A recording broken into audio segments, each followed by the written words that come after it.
ang butihing mayor ng Cebu City, si Mayor Nestor Archibal Sr. Mayor, kayo po'y napapanood dito sa Net25, napapakinggan po sa Radyo Agila, live din po sa aming mga social media account. Ako po si Jen, kasama si Nelson. Mayor Archibal, magandang hapon po. Jen, Nelson, magandang hapon sa inyo. Una po, kamusta muna kayo, Mayor? Well, dito mayroong kunting sakit. Ganun ba? Well, still fighting. Kaya Yes. pala parang iba ang boss niyo, parang ngungu kayo ng konti. May ano.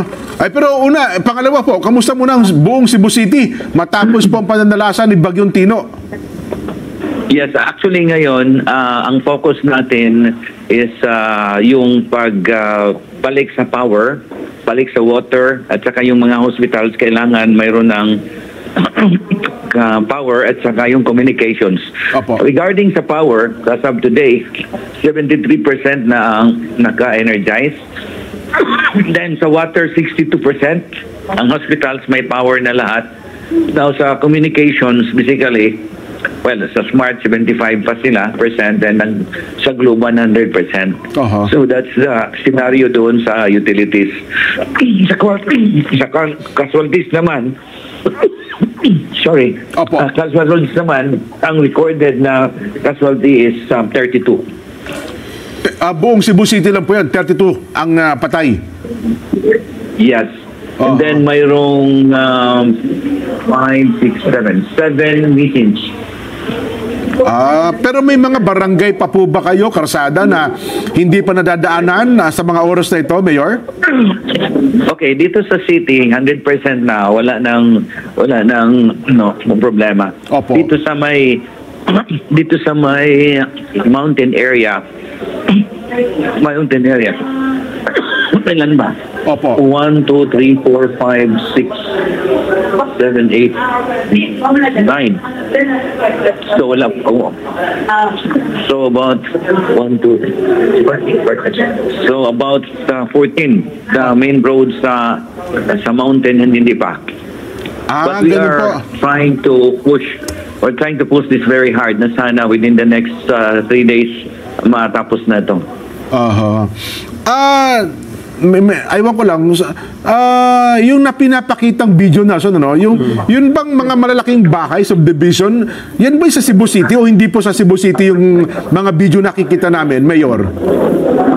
Yeah, that's Cebu City actually. Ganun that's po? Cebu City. Anong nakita niyong dahilan based dun sa inyong assessment? Bakit umahon yung tubig baha dun sa mga malalaking bahay na yon, Mayor? Yeah, okay. This is an area where parang nasa subdivision. Opo. So sa perimeter ng subdivision, mayroong river, Butuanon River. Opo. Now, itong subdivision na ito, mga 30 plus years na. So, itong mga tao na within the area, kampante sila because during the time na mayroong mga bagyo, na mga super typhoon, walang nangyari sa kanila. Now, considering na itong typhoon na to na hindi masyadong malakas, parang kumpante.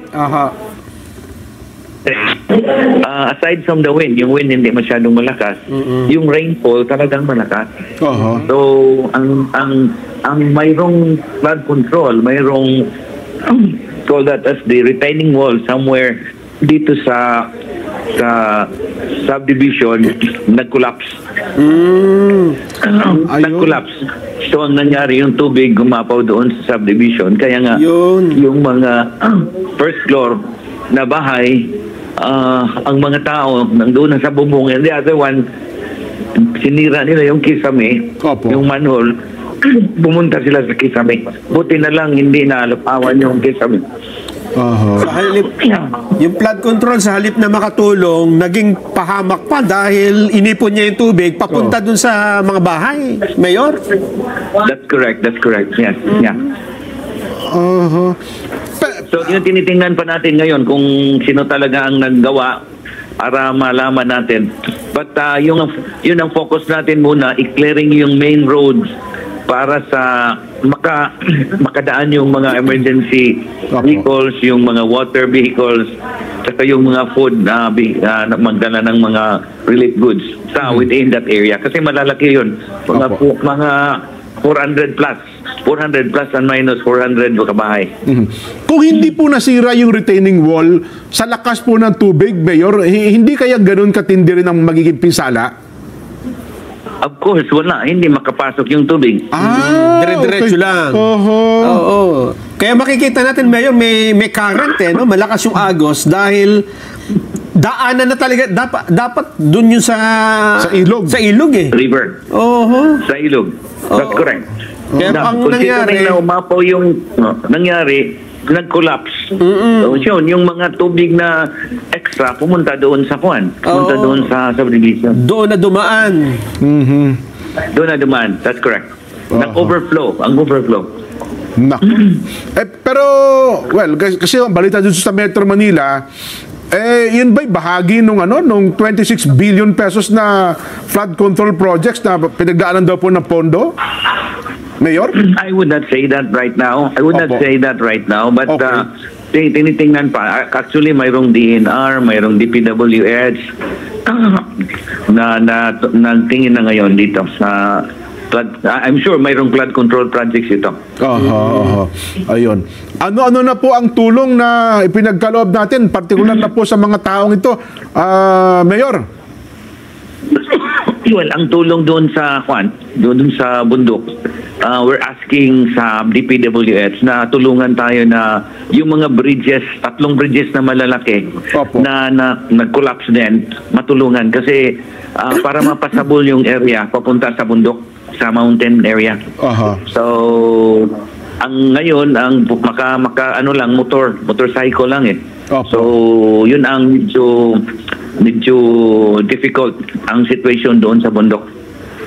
Pero naabutan ho ba sila ng tulong o talagang sila'y nahiwalay sa lungsod? Well, may tulong but hindi talaga full kasi yung daan na supposed to be karga natin yung truck, ang karga natin motorcycle. So pagkatapos walking nag-walk lang yung ubang mga volunteers para pupunta doon. Because hindi passable yung bridge. Saka mahirap naman talaga na kasi may mga tubig pa ang mga rivers. Tinitingnan namin yung area sa aerial.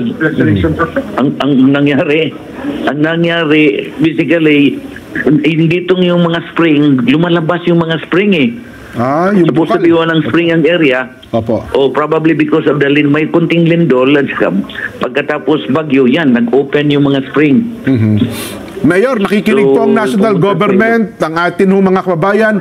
Ano po mga tulong ang pwede nilang iparating sa inyo kung may mga pangailangan po kayo, Mayor? Okay, one is heavy equipment. Actually, naghingi na tayo sa mga natin dito, mga contractors na pwede silang makatulong like tubig. Kasi kahit 62% na yung na-restore yung utilities ng tubig, siyempre yung areas na talagang kulang, bibinigyan namin ng tubig.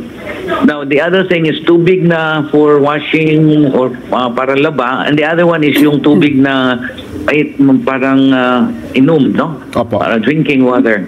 The second, that's number one, heavy equipment, backhoe, trucks, pagkatapos yung mga loader, and then the second one would be water, the third one would be food packs.